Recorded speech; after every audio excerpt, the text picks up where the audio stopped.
Hola, sean todos bienvenidos a un nuevo capítulo del Interruptor aquí en Vía X. Mírenlo, ya está sentado. Él es uno de mis héroes. Es uno de los tipos muy guapos. Pero no es de los que a mí me gustaría comerme, sino de los que a mí me gustaría imitar. Es un gallo a quien yo admiro porque es uno de los comediantes más inteligentes de Argentina.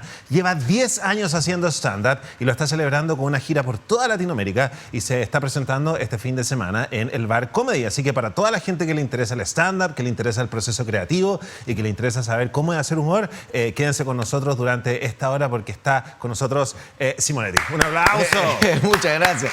Qué hermosa presentación. Qué hermosa. Quiero hacer, porque esta es una entrevista que nos vamos a ir deep heavy, porque el humor es muy interesante de analizar, así que quiero hacer la primera pregunta, que es la frívola, para que la saquemos de inmediato. Eres un guapísimo, te lo puedo decir yo, que me siento como tu hermano chico del stand-up. Me imagino que tiene que haber existido un momento en tu vida en que tú dijiste, demasiadas mujeres me hacen mal. No lo hubo. ¿La dura? No, de verdad que no. ¿No se consiguen tantas chicas haciendo stand-up? No soy tan, o sea, soy muy de momentos, muy cíclico, ¿viste? Yo soy de Cáncer con ascendente en Piscis, pero tengo como un comportamiento mucho más romántico, instalado y en algunos casos medio patológico en las relaciones y por ahí no soy tan de como, pongo una y otra y sí, por ahí después tengo momentos más de variedad, qué sé yo. Pero espérate, ¿cuántos años tenés? 38.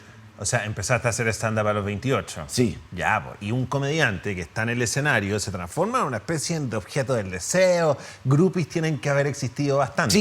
Sí, hay. Y no sé, alguna vez estuve con alguna, pero no es como... Pero nunca fue así un momento como... Nunca fui Justin Bieber, ¿sí? Si la respuesta es esa, nunca mirando a cámara. Yo nunca fui Justin Bieber. Eres un gallo bueno. A ver, vámonos entonces en la profunda. Cuando aparece esta nueva ola de stand-up, que aparece curiosamente como separándose de los humoristas, ¿no? Cuando en el fondo somos más o menos lo mismo, ¿no? Todos hacíamos comedia de pie. Me sumo yo porque he compartido escenario contigo, afortunadamente más de alguna vez. Cuando aparece esta nueva ola de stand-up, que aparece como algo nuevo, de hecho los medios lo toman como algo nuevo, ¿qué crees tú que esa generación vino a aportar a la cultura, al discurso? Piensa en tus compañeros. Yo creo que va en paralelo a la cultura, que el stand-up va absolutamente en paralelo y entonces es una expresión humorística que es muy profunda y muy personal. Cuando sobre todo se llega a niveles de tránsito, de años y de experiencia, que creo que son necesarios, entonces también por ahí a veces somos muy severos a la hora de jugar el stand-up en Chile o en Argentina, cuando son expresiones que llevan en Argentina 15 años, como muchísimo. Entonces, en realidad va ganando profundidad con el tiempo, porque los comediantes van ganando experiencia, no es lo mismo cuando uno actúa a los 2 años que actúa a los 8. Tiene más manejo de la técnica. Entonces, al tener más manejo de la técnica, tiene más posibilidades de abrir el corazón. Y al abrir el corazón hay un montón de gente abriendo el corazón. Y después depende qué corazón te guste. Y en general, a la mayoría de la gente le gusta el corazón menos profundo y más comercial, muchas veces, y más fácil de digerir, como la comida rápida, digamos. Más como las cosas más de espuma y humor livianito, y después otro grupo va más a nichos, a cosas específicas, a humores feministas, políticos, expresiones de todo tipo, digamos, y hasta, qué sé yo, descendientes japoneses que hacen humor sobre cómo es ser descendiente japonés, o sea, miles de cosas, qué sé yo. Pero tú hablas entonces de que el stand-up viene a entregar... finalmente es como la literatura... Bueno, el stand-up es literatura, cultural, ¿no? Como toda expresión cultural, como la música, como cualquiera, todas Pero tú dices que el stand-up vino a aportar una profundidad distinta que las otras artes no venían a entregar. No, muestra, de hecho, creo que el stand-up en general no es lo mismo. Pero sí creo que hay una media de superficialidad, como a nivel cultural hay una media de superficialidad. Pero la pregunta que te quiero hacer es la siguiente. Cuando aparece el stand-up, la gente dice, esto es algo nuevo, esto es algo que yo no había visto antes y esto es algo que me gustó. Vámonos en los cabros buenos, enfoquémonos en los buenos, en los que uno admira. ¿Qué vino a aportar de nuevo? ¿Cachai? ¿Qué era lo que no había antes en la cultura? Que tú decís como esto funcionó y por eso nosotros no... Y por eso yo elegí, como Simonetti, elegí esto y no elegí esta otra cosa. Yo creo que es sumamente dinámico, que lo más seductor es que es muy dinámico y entonces está muy presente en la catarsis cotidiana. Es decir, a mí me pasa algo puntualmente, o sucede algo en el país o algo de lo que quisiera hacer un chiste, no sé, en esta misma tarde y a la noche lo puedo hacer 3 horas después. Ya puedo tener armado una rutina o algo por el estilo, que quizás después se pule un poco más, pero es muy rápido.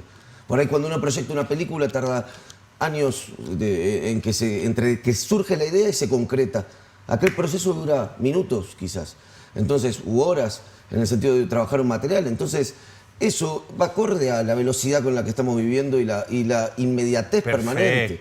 Yo lo siento así un poco. Perfecto, es como un análisis del beat inmediato, que a lo mejor las otras artes por su proceso de producción Exacto. no lo pueden hacer. Estamos en una época que nos guste o no, yo siento que se están dando consumos permanentemente, consumos personales, y cada vez la gente tiene como más proyección en la intimidad y en lo personal de cada uno. Y Instagram como red social está teniendo mucho éxito en Argentina y es una red que yo noto que tiene liviandad en general en su mensaje, no es por ahí, no tiene la acidez de Twitter, ni por ahí la posibilidad de hacer proclamas como en Facebook, es más livianito, todo más contenido rápido, pero muestra la intimidad de la gente, es gente hablando en su casa, con su living, con su log, y hay como un consumo directo hacia personas. Que por ahí antes la televisión era como un intermediario y se veía como la gente de la televisión. En cambio ahora hay como ídolos de redes sociales. Y es un fenómeno que nosotros creo que no somos muy conscientes de la dimensión del cambio cultural que nos toca vivir en algún punto generacionalmente, de pasar de por ahí expresiones que eran necesarias en la televisión, como porque había 3 canales y reproducían hacia todo el país, y eran si te elegía la televisión o no, con la posibilidad ahora de poder ofrecer espacios culturales directos a gente y vincularse con gente de una forma directa. Es muy raro todo, muy profundo me parece el cambio. ¿Podéis desarrollar más esa idea del cambio cultural que nosotros estamos viviendo a través de Instagram? Porque a mí me llama la atención que las redes sociales lo que permitieron es como algo que se ha repetido mucho acá con las personas que yo he entrevistado, que es el fenómeno de lo personal es político. Es decir, yo muestro mi vida porque mostrar mi vida es política, aunque sea frívolo. Estoy mostrando, es la cultura de mi pieza, ¿cachai? Sí. Antes era como mal visto abrir la ventana para decir, oye, todos miren para acá. Y creo que el stand-up también tiene un poco de eso, de contar la miseria más asquerosa mía y transformarla en... Sí. Entonces me gustaría, como, ¿es eso a lo que te referí? ¿O el cambio cultural a que nos estamos yendo a algo más liviano? No, lo pienso igual, pienso que, por ejemplo, cuando nosotros éramos chicos y queríamos ver un león, teníamos que ir a un circo, a un zoológico, digamos, a un zoológico a ver al león. Ahora vos podés poner león, se come una tortuga y querés ver un león masticando una tortuga y ponés en YouTube y rápidamente lo encontrás. Entonces lo que empieza a tener valor, lo que se levantó es la relación personal. O sea, me parece, y en ese sentido lo vinculamos con lo de abrir el corazón del stand-up, la cuestión de ver humanidades en su forma más carnal y más directa. Si vos te fijás, uno de los humores que más creció en los últimos 30 años, ponele, fue todo lo que era cámara oculta, blooper, humor de realidad, de cosas directas. Toda la razón. Porque los intermediarios, lo representativo, lo más teatral en algún punto perdió con el poder encontrar a través de internet de forma directa lo que uno quiere todo el tiempo. Tienes toda la razón. Ahora, nosotros, ¿hace cuánto que...? Porque tú venías para acá y nosotros te organizábamos unas presentaciones bien pobres. No. Pero eso tiene que haber sido como hace 4 años atrás, ¿no? Cuando las cosas... Sí, porque hace 4 años atrás ponele. Todavía teníamos que poner en los flyers, como tú dices, monólogos de humor. Claro, Es decir, todavía teníamos que presentar esta nueva disciplina. Sí, claro. Y tú dices que en Argentina, donde esto está más desarrollado por una cantidad de teatros y de locales que a lo mejor también están más cómodos, una cultura más de salir... Tú dices que igual al comienzo había cierta resistencia y que había poca tolerancia porque la gente como que no le gustaban mucho estas ideas un poco nuevas, ¿no? ¿Te referías a eso? ¿A qué te referías con que había que luchar contra una poca tolerancia? Poca tolerancia hubo en los últimos años a nivel político, sobre todo cuando uno se metía en temas políticos, de humor político, en los últimos años de kirchnerismo. Hubo mucho entre los medios que tiraban tremendas cosas del kirchnerismo, el kirchnerismo que se ponía cada vez más iconoclasta como expresión, se armaban como unas internas donde vos tirás un chiste político y era un polvorín el público directamente. Y al principio surgían 2 cosas que también hay que ser honesto. La gente era por ahí un poco intolerante con el stand-up y no lo entendía como expresión nueva y no entendía dónde iba y por ahí esperaba un chiste popular, eso pasaba. Pero también éramos muy inexpertos y por ende peores comediantes, entonces seguramente lo que ofrecíamos tampoco estaba tan bueno. Entonces... ¿Qué es un chiste popular en Argentina? Un chiste popular es el El chiste hecho... ¿El chiste de suegra? El chiste de suegras, el chiste de cualquier cosa, de cualquier cosa. Yo justo ayer me acordaba de un chiste muy bueno, popular, que era un chiste sobre que había una competencia de policías internacionales, entonces ponerle estaba, qué sé yo, no sé, la CIA, poner el FBI, el Servicio de Inteligencia Británico y la policía bonaerense, y lanzaban, tenían que rastrear un conejo y lanzaban un conejo a una selva, y entonces, bueno, iba el de la CIA, lo hacía a los 20 minutos, iba a los 10 minutos lo hacía el Servicio de Inteligencia Británico, aparecía 2 horas y media después la policía bonaerense con un chancho todo atado con alambre y magullado diciendo soy una liebre. Eran buenos, eran... Viste, a veces hay como mucho desprecio también de lo que es el humor popular, de parte del stand-up o de la gente que por ahí lo ve como viejo y es una mutación natural, me parece, del humor, que va cambiando. Y cuando decís que antes eran comediantes más inexpertos, ¿a qué te referís? A los comediantes de stand-up, estábamos todos empezando. Pero que el material se traducía en qué? Y éramos peores comediantes, ¿Qué era ser peor comediante? Ser peor comediante es no tener remates. No, yo creo que el stand-up básicamente es una técnica para 2 cosas. Opinar a través del humor o si no también mostrar imágenes graciosas. Nosotros pensamos a través de imágenes. El ser humano tiene como la necesidad de visualizar el abstracto, cuando le dicen un abstracto. Entonces, los chistes son imágenes, uno muestra imágenes. Y eso requiere una técnica, mostrar bien imágenes y escribir buenos chistes para opinar, qué sé yo. Es una técnica que se va afianzando. Y lo que logra es transmitir lo que uno tiene dentro de la cabeza, que se lo imagine el público. O sea, yo me imaginé una imagen que me dio gracia a mí, de qué forma llega al público para que el público... Eso requiere una técnica y esa técnica se aprende con años. Perfecto. Ahora, volviendo un poco a esto del chiste popular, porque igual cuando uno participa de algunas artes, se arma inmediatamente una especie de monarquía o jerarquía, como lo definió una vez Ana Carolina, que dice que cuando ella llega de Nueva York a Buenos Aires se demoró un día en darse cuenta cuál era la jerarquía. Y esa jerarquía también es un poco ganada, ¿no? Uno pone arriba a los que son más finos, a los que son más refinados, y abajo está como un poco el vulgo del stand-up que uno podría llamar. Sí y no. Sí, no, a ver, dale. Yo creo que... Hay gente que es más fina, hay gente que se transforma en los pero reyes. Es que es más profunda, por eso hablaba de mostrar el corazón. Son humanidades y yo con mucha gente creo que lo hace muy bien el trabajo de mostrar su corazón. Lo que pasa es que me aburre lo que está haciendo, cuál es su universo, cuál es su imaginario. Como me aburre también el imaginario del 50% de la gente que conozco en el mundo, por lo menos. Ya, pero no es como... Me pasa a mí, entonces ¿por qué no iba a pasar en el stand-up también? Hay gente que lo hace muy bien, pero es honesta con su humor, es honesta con lo que a ellos les da gracia, y a mí no me gusta. Pero espérate, ¿es el imaginario el fome o el remate? El imaginario. La dura, porque Sí. yo creo que... A ver, qué bueno poder discutir esto, porque yo creo que me pueden hablar de fútbol, que es lo que menos me interesa en la vida, pero si el tipo logra un buen remate que logra en cierta medida romper con las convenciones en mi cabeza, me va a matar de la risa. Y me pueden estar hablando de una disco gay que es mi Obvio, mundo. si no tiene nada que ver con... Para mí los temas no tienen nada que ver. Ya, pues, entonces, ¿cuál es la diferencia entre los temas y el imaginario?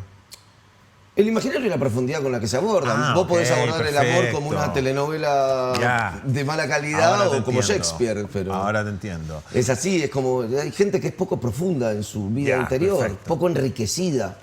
Entonces, cuando uno, a medida que uno se va enriqueciendo, obviamente la gente menos enriquecida te aburre un poco más. Queda horrible decir esto, queda como elitista, pero es honesto.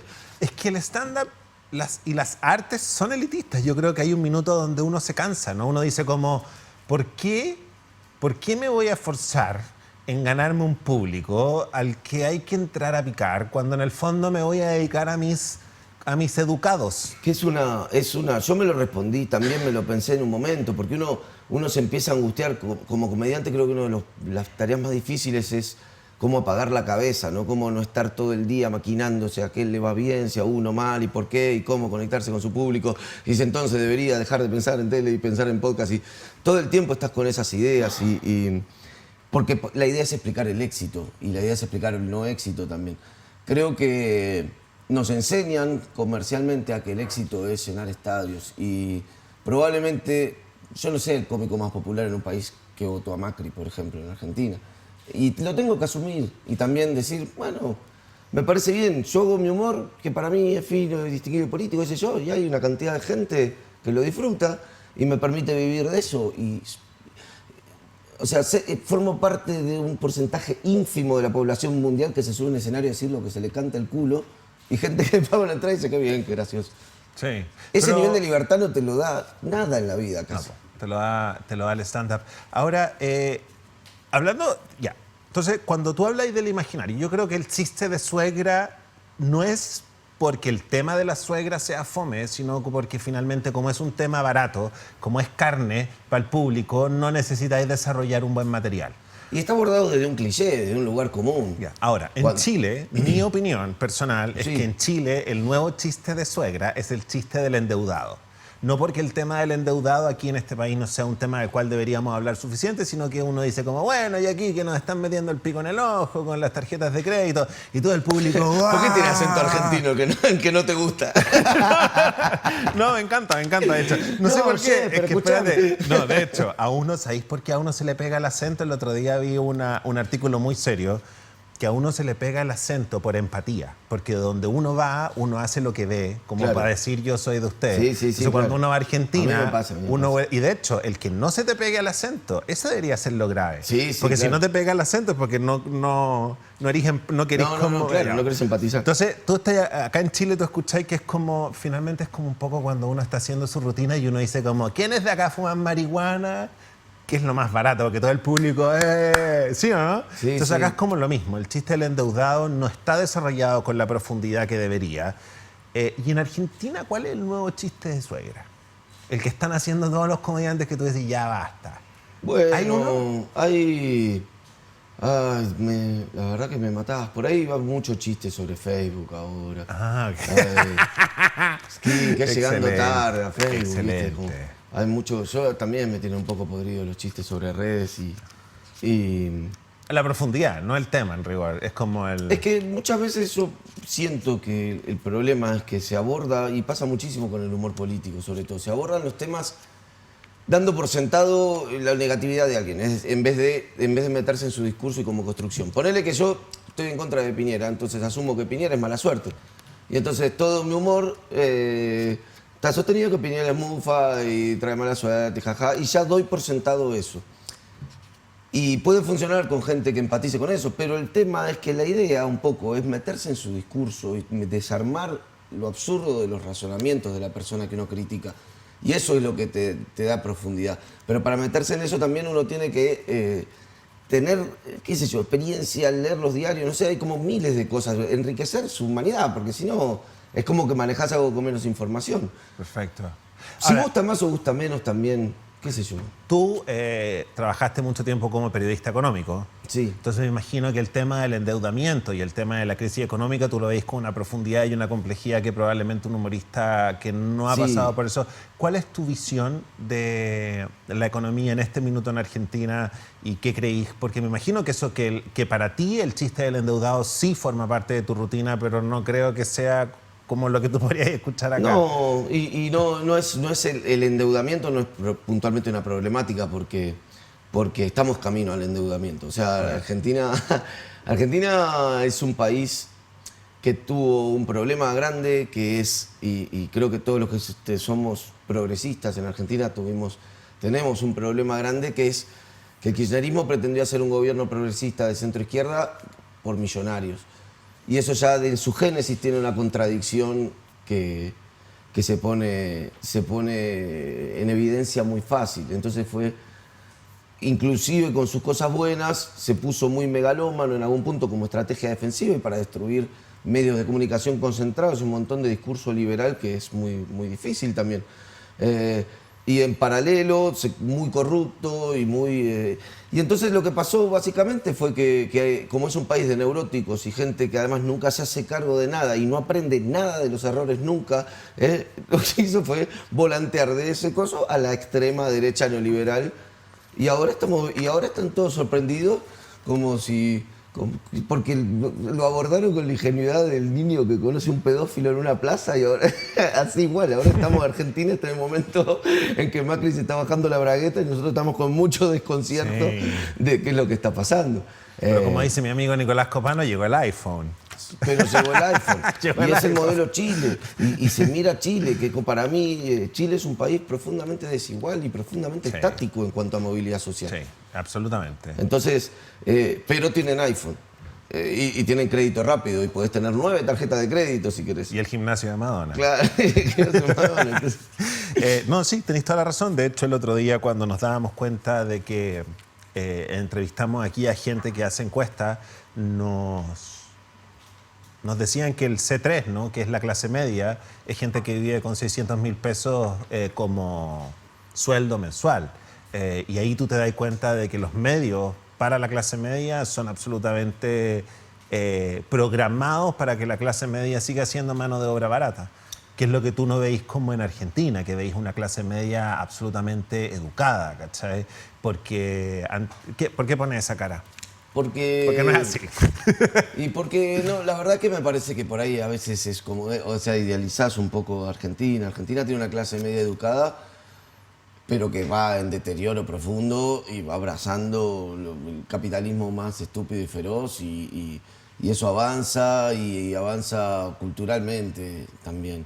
El hecho de votar, nadie le importa nada y es un país sumamente individualista. Yo creo que hay algo en la inmigración que es como que no se terminaron de bajar del barco y dicen, bueno, total, si no, nos subimos y nos vamos a España. Y hay como ese imaginario siempre en el argentino que puede fugarse Perfecto. para otro lado, porque no se hacen cargo y nadie se hace cargo de nada. Y todos sabemos, y eso es algo que todos los países también lo saben, pero la gente no quiere enterarse. Todos sabemos que la política roba para financiarse permanentemente, para su propia subsistencia. Necesita organizar delictivamente la extracción de fondos de distintos lugares para su autofinanciamiento. Lo sabemos todos los periodistas, todos lo sabemos.